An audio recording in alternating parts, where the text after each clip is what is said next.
கர்த்தருடைய பரிசுத்த நாமம் மகிமைப்படுவதாக. தேவன் இன்றைக்கு நம்ம கொடுக்கிற ஒரு அழகான வசனம், தேவ ஆவியானவர் ஜலத்தின் மேல் அசைவாடி கொண்டிருந்தார். ஹல்லேலூயா.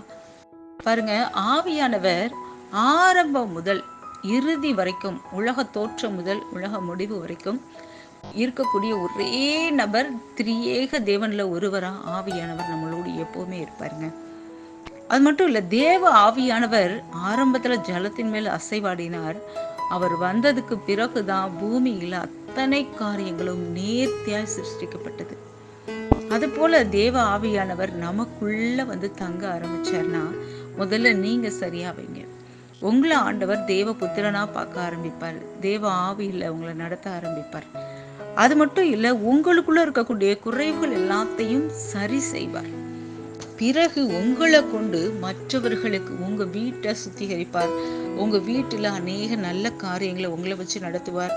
அது மட்டும் இல்ல, உங்க வீட்டுல குடும்பத்துல இருக்கிற ஒவ்வொரு நபர்களும் தேவனை ஏற்றுக்கொள்வதற்கு நீங்க காரணமா இருக்கத்தக்கதாக விசேஷித்த ஞானத்தை கொடுப்பார். உங்களோட வாழ்க்கையை மற்றவங்களுக்கு முன்னாடி உயர்த்தி சாட்சியா ஆண்டவர் கொண்டு வருவார்.